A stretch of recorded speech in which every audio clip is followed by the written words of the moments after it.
Hi, myself Mr. Satabdi Dhar, and today in this video I am going to discuss with you about some of the topics of process management in OS.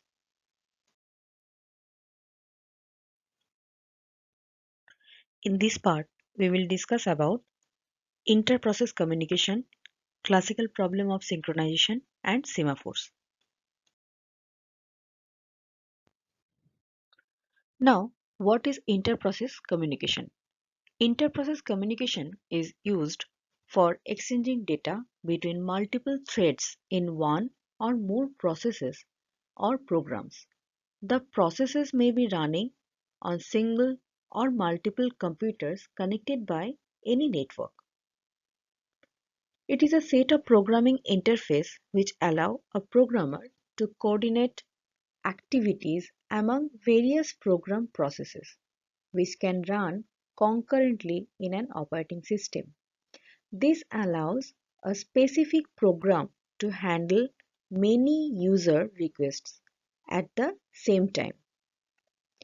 Since every single user request may result in multiple processes running in the operating system, the process may require to communicate with each other.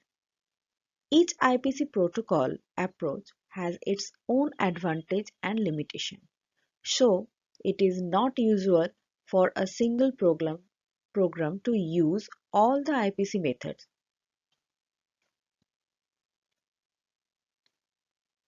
Here are the reasons for using the interprocess communication protocol for information sharing. It helps to speed up modularity, computational, privilege special separation, convenience, helps operating system to communicate with each other and synchronize their action.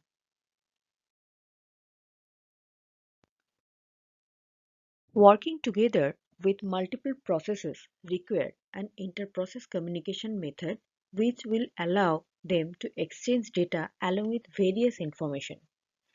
There are two primary models of interprocess communication like shared memory and message passing. Now, in this figure given here shows a basic structure of communication between processes via the shared memory method and via the message passing method. An operating system can implement both methods of communication. First, we will discuss the shared memory methods of communication and then message passing communication between processes using shared memory requires process to share some variable and it completely depend on how programmer will implement it.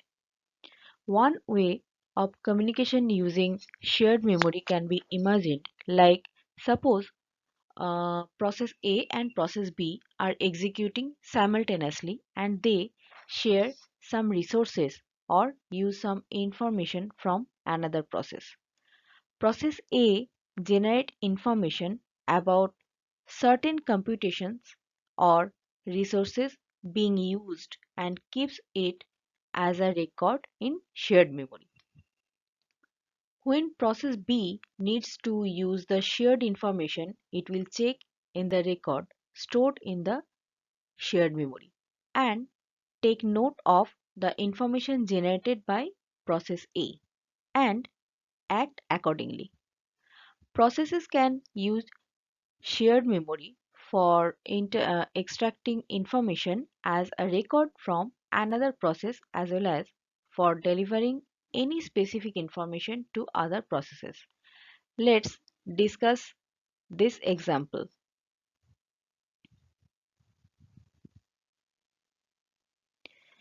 There are two processes, producer and consumer. Producer produces some item and consumer consumes that item. The two processes share a common space or memory location known as a buffer, where the item produced by producer is stored and from which the consumer consumes and consumes the item.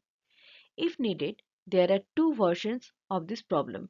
The first one is known as unbounded buffer problem, in which producer can keep one producing item and there is no limit on the size of the buffer. The second one is known as the bounded buffer problem, in which producer can produce up to a certain number of items before it starts waiting for consumer to consume it.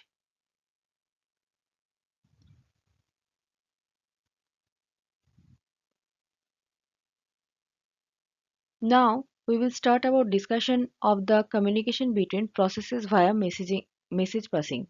In this method, processes communicate with each other without using any kind of shared memory. If two processes, that is process A and process B, want to communicate with each other, they proceed as follows. First, establish a communication link. If a link already exists, no need to establish it again. Then start exchanging messages using basic primitives. We need at least two primitives like send,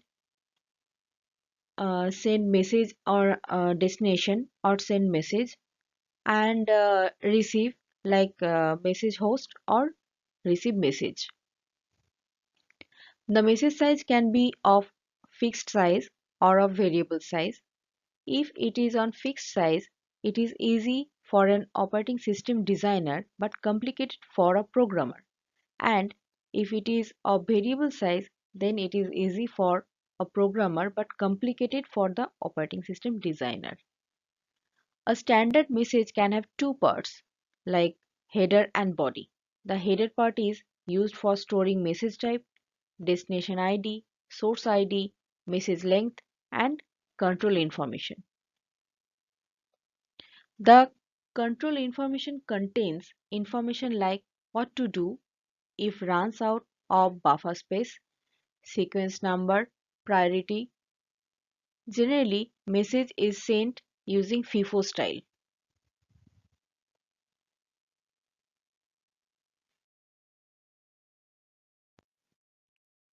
Now the few important methods for interprocess communications are pipes, message passing, message queues, direct communication, indirect communication, shared memory, and FIFO.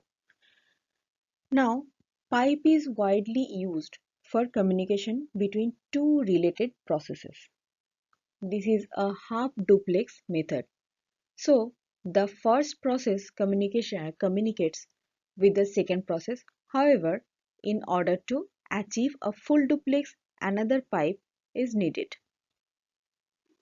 Now, what is message passing? It is a mechanism for a process to communicate and synchronize. Using message passing, the process communicates with each other without resorting the shared variables. IPC mechanism provides two operations, that is send message, message size fixed or variable here, and received message. The next one is message queues. A message queue is a linked list of messages sorted within the kernel. It is identified by a message queue identifier. This method offers communication between single or multiple processes with full duplex capacity. The next one is direct communication. In this type of interprocess communication, process should name each other explicitly. In this method, a link is established between one pair of communicating processes, and between each pair only one link exists. The next one is indirect communication. Indirect communication establishes like only when processes share a common mailbox, each pair of processes sharing several communication links. A link can communicate with many processes. The link may be bidirectional or unidirectional. Now, what is shared memory? Shared memory is a memory shared between two or more processes. That established using shared memory between all the processes. This process of memory requires to protect it from each other by synchronizing access across all the processes. And the last one is FIFO. Communication between two unrelated processes is FIFO. It is a full duplex method, which means that the first operation can communicate with the second process and the opposite can also happen. Now, here the topic is classical problems of synchronization. Now, what is process synchronization means? Process synchronization means sharing system resources by processes in such a way that concurrent access to shared data is handled, thereby minimizing the chance of inconsistent data. Maintaining data consistency demands mechanisms to ensure synchronized execution of cooperating processes. Now we will discuss the following three problems: bounded buffer, that is producer consumer problem, dining philosopher's problem, and the reader writer's problem. Now, to solve the classical problem of synchronization, we first have to know what is semaphore, because we are going to use semaphore. Semaphores are integer variables that are used to solve the critical section problem by using two atomic operations like wait and signal that are used for process synchronization. Now the wait operation decrements the values of its argument s if it is positive. If s is negative or 0, then no operation is performed. And the signal operation increments the value of its argument s.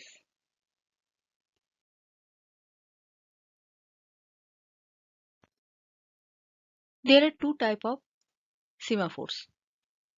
The first one is counting semaphore. These are integer value semaphores and have an unrestricted value domain. These semaphores are used to coordinate the resource axis, where the semaphore count is the number of available resources. If the resources are added, semaphore count automatically incremented, and if the resources are removed, the count is decremented. And other one is binary semaphores. The binary semaphores are like counting semaphores, but their value is restricted to 0 and 1. The wait operation only works when the semaphore is 1 and the signal operation succeeds when the semaphore is 0. It is sometimes easier to implement binary semaphores than counting semaphores. Now, as the advantages of semaphore, we can say that semaphores allow only one process into the critical section. They follow the mutual exclusion principle strictly and are much more efficient than some other methods of synchronization.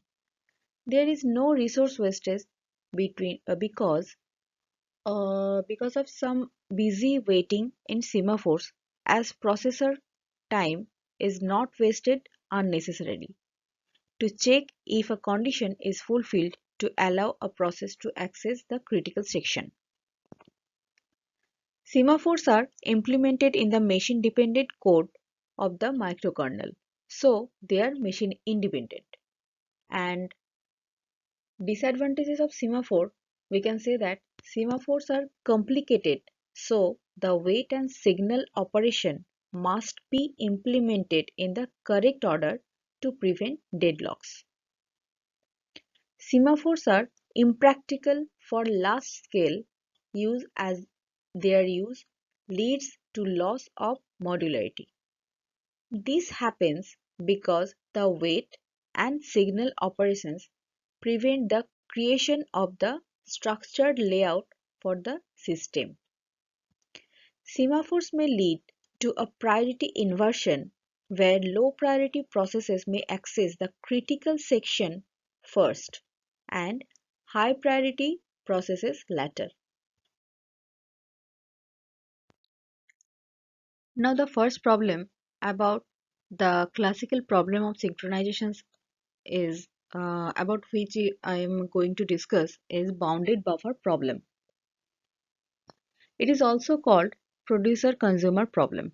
Now what is the problem statement? There is a buffer of n slots and each slot is capable of storing 1 unit of data. There are two processes running, namely producer and consumer, which are operating on the buffer. A producer tries to insert data into an empty slot of the buffer. A consumer tries to remove data from a filled slot in the buffer. As you might have guessed by now, those two processes won't produce the expected output if they are being executed concurrently. There needs to be a way to make the producer and consumer work in an independent manner. Now here's the solution. One solution of this program is to use semaphores. The semaphores which will be used here are empty, full, M. Like empty is a counting semaphore which initialize value is the number of slots in the buffer since initially all slots are empty. The next one is full, a counting semaphore whose initial value is 0. And the last one is M, a binary semaphore which is used to acquire the release the lock. At any instant, the current value of empty represents the number of empty slots in the buffer and full represents the number of occupied slots in the buffer.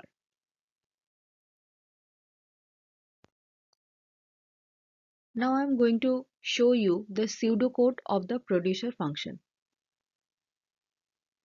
Now in this code for the producer, we can see that a producer first waits until there is at least one empty slot. Then it decrements the empty semaphore because there will now be one less empty slot since the producer is going to insert data in one of those slots. Then it acquires lock on the buffer so that the consumer cannot access the buffer until the producer completes its operation. After performing the insert operation, the lock is released and the value of full is incremented because the producer has just filled a slot in the buffer.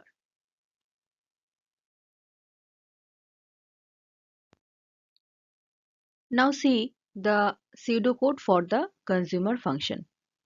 The consumer waits until there is at least one full slot in the buffer. Then it decrements the full semaphore because the number of occupied slots will be decreased by 1 after the consumer completes its operation. After that, the consumer acquires lock on the buffer. Following that, the consumer completes the removal operation so that the data from one of the full slot is removed. Then the consumer releases the lock. And finally, the empty semaphore is incremented by 1 because the consumer has just removed data from an occupied slot, thus making it empty.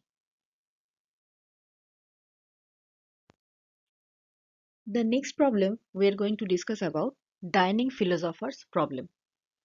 The dining philosopher's problem is another classic synchronization problem which is used to evaluate situations where there is a need of allocating multiple resources to multiple processes. Now, what is the problem statement? Consider there are five philosophers sitting around a circular dining table. The dining table has five chopsticks and a bowl of rice in the middle as shown in the figure. At any instant, a philosopher is either eating or thinking. When a philosopher wants to eat, he uses two chopsticks, one from their left and one from their right.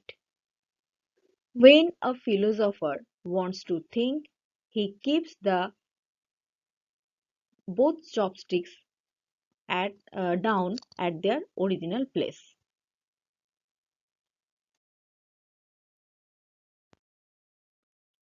Now here's the solution.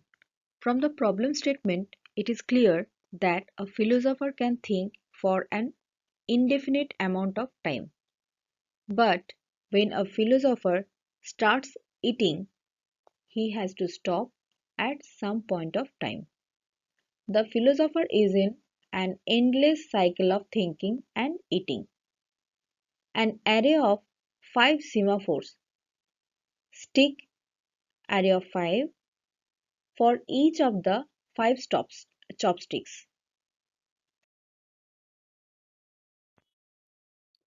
Now see the code for each philosopher.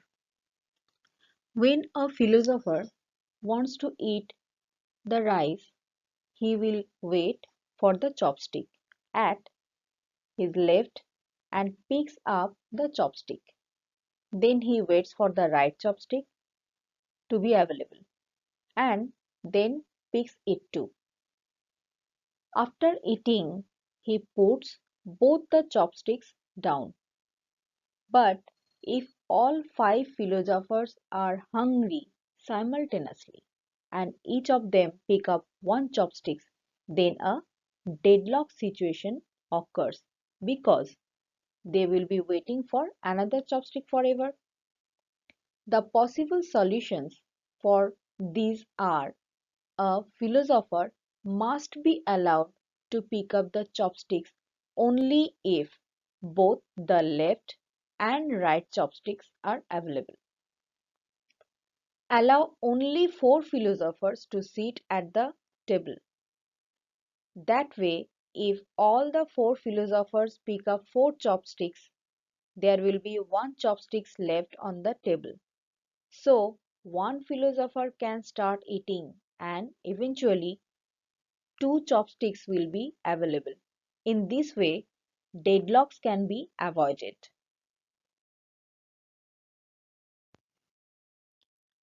Now, reader's writer problem is another example of a classical synchronization problem. There are many variants of this problem, one of which is examined below. Now, what is the problem statement? There is a shared resource which should be accessed by multiple processes. There are two types of processes in this context. They are reader and writer. Any number of readers can read from the shared resource simultaneously, but only one writer can write to the shared resource. When a writer is writing data to the resource, no other process can access the resource. A writer cannot write to the resource if there are non-zero number of readers accessing the resource at that time. Now here's the solution. From the above problem statement, it is evident that readers have higher priority than writer. If a writer wants to write to the resource, it must wait until there are no readers currently accessing the resource. Here we use one mutex M and a semaphore W. An integer variable read count is used to maintain the number of readers currently accessing the resource. The variable read count is initialized to 0. A value of 1 is given initially to M and W. Instead of having the process to acquire lock on the shared resource, we use the mutex M to make the process to acquire and release lock whenever it is updating the read count variable. So the code of the writer process is going to be look like this.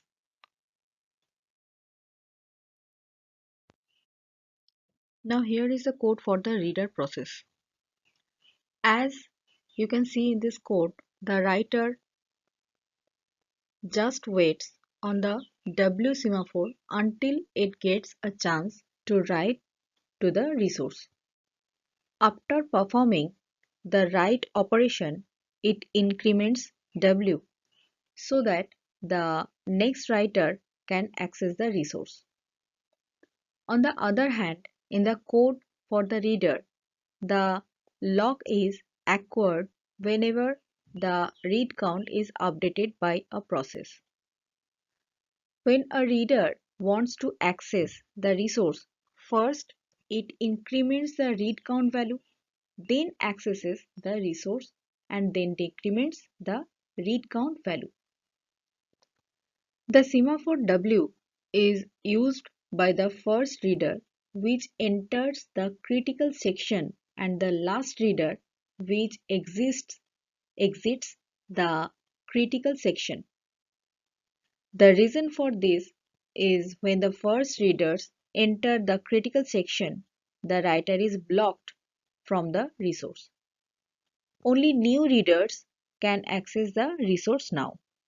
Similarly, when the last reader exits the critical section, it signals the writer using the W semaphore because there are 0 readers now and a writer can have the chance to access the resource.